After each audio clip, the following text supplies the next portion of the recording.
joining us on the Person to Person Network. Welcome to Profiles in STEM.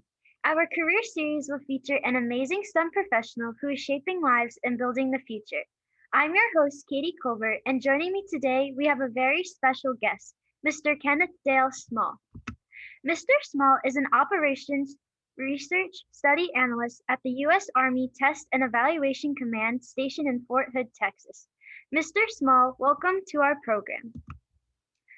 Mr. Small, can we step back in time and go back to a particular moment when you first decided to pursue a career in STEM?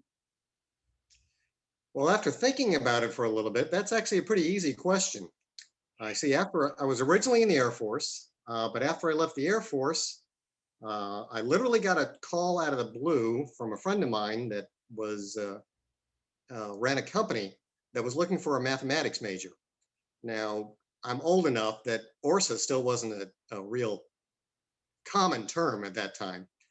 But since my bachelor in arts was in mathematical modeling and applications, and the company was looking for someone with a degree in mathematics. So I accepted the position and worked as a contractor initially, doing air-to-air combat simulations and, without being too technical, theater level modeling. So you can think of it as playing Risk on steroids, basically. It was a lot of information, and I got to see some really cool things at the very highest levels of the military. Wow. They do say that time is everything, but wow, air and combat simulations sound very exciting and very strategic. Now, I understand during the course of your career, you have been on both the civilian side as well as the military side. Can you tell me about what first inspired you to go into a career in the military? Well, the long story, I'll give you the short story of this. Actually, I decided to do that when I was 12 years old. And my guidance counselor at junior high actually showed me a brochure about the United States Air Force Academy. And I said, well, that's really a great idea, but I'd never be able to do it. Fast forward about 4 years, and I actually got a nomination to the Air Force Academy. And for the rest of my junior and senior year, I was walking on clouds because of it. That's the good news. The bad news is I actually came from a small school in southern Indiana. And when I got to the Air Force Academy, suddenly I realized that all these people there were at least as smart and better trained, better educated than I was, and I didn't do so well. So I left the academy, but I still wanted to be in the Air Force. So I went back to my hometown, which is in Bloomington, Indiana, and I started working my way through college and went through ROTC and eventually got my commission as a second lieutenant. And that's when I really started getting stride. Now, if you fast forward from there, after I left the service, I was a contractor doing the same sort of thing, number crunching and displays and all. And I decided that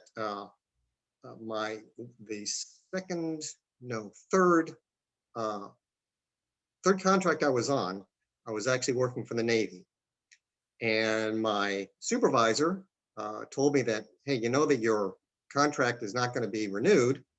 And I said, well, yeah, okay, I kind of heard that through the grapevine. But she looked at me and said, well, would you like to work for me? And I said, doing what? And she said, doing exactly the same thing you're doing right now. And I said, where do I sign up? The Navy decided to not do away, but relocate the entire section that I was working in. And that would have changed my commute from about 45 minutes to 4 hours. And I said, well, no, that's not going to work. So started looking for another job, a civil service position. And I ended up applying for an ORSA job there at Fort Hood, U.S. Army in Fort Hood in Texas. And I was accepted for that. So I'm now working for Fort Hood at Operational Test Command. As a matter of fact, too bad you can't see that. That's our logo right here. I'm actually out on a test right now that I've managed to carve some time out to talk to you folks. And frankly, I love working at Operational Test Command with the Army.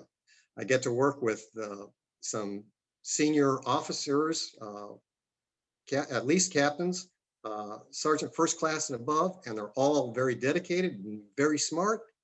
And it's a lot of fun because I get to do analysis of the tests that we do at Operational Test Command.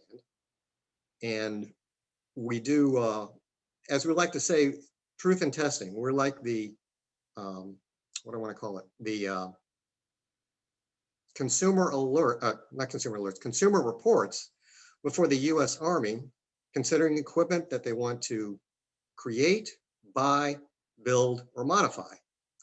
Specifically in my specific part of that is I work on testing equipment that a infantryman would carry, wear, or shoot. Wow, that's really interesting and cool. And I think it's really awesome that you always knew that you wanted to work in the military. And even after going through some changes, you still stuck with your dream. And it must be very fulfilling to know what an impact your work has on the lives of the brave men and women who serve our country. Since you have been on both the civilian side as well as the military side, I'm sure our viewers are curious to know what are some of the differences between careers in the military versus civilian life? Well, being in the military can be very stressful, but it can also be very rewarding.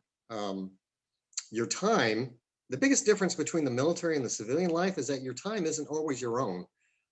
You stepping aside from actual combat, you're constantly training, and you learn. Basically, for me, that's a plus and a minus. Yes, you have a lot to do. It can take you away from your family, but by the same token, learning that discipline within the military, I carry that forward. Conversely, in civilian life, it allows people to pursue what they want to do on their own. I've been very blessed in being able to take what I learned in the military to make me a better employee as a DA, a Department of the Army civil servant in civilian life.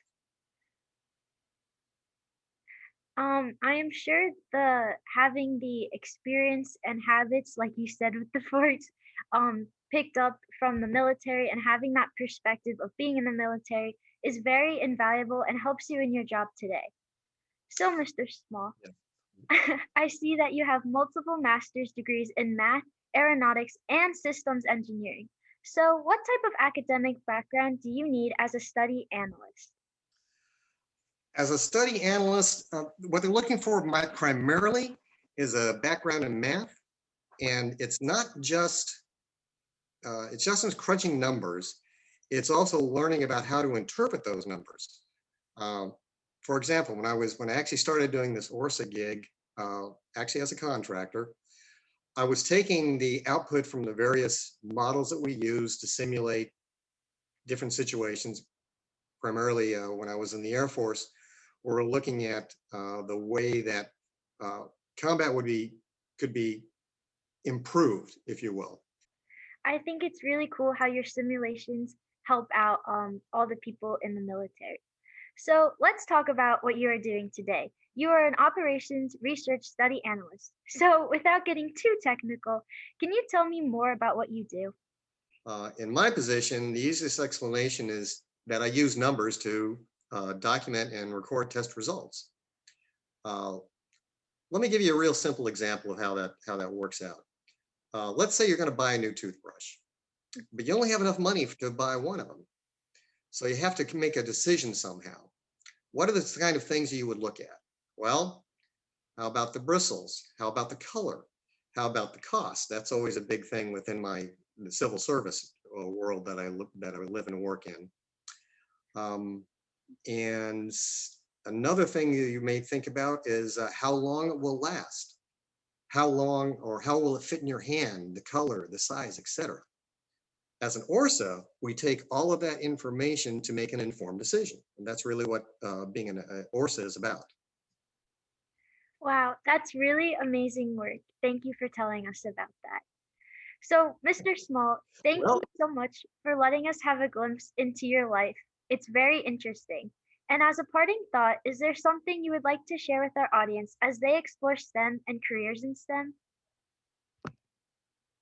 Um, Keep learning and never stop learning. Um, Now's the time to find a skill that you're good at and can enjoy doing. Technology is always moving forward, specifically within the Army, that the equipment's getting harder and harder to, I won't say harder and harder to use, but harder to maintain and just learn about to start with. Technology is always moving forward, and there's always going to be a place for people who know how to crunch numbers and display that and describe that to people that that need to use it. That's a very important lesson. Thank you for sharing that with our audience. I hope they take it. I would like to thank my guest, Mr. Kenneth Dale Small. It was really great speaking with you today. Thank you so much for spending time with us. And to our viewers, please join us again for another exciting episode and another remarkable STEM professional. You have been listening to Profiles in STEM. Thank you. Katie Colbert signing off.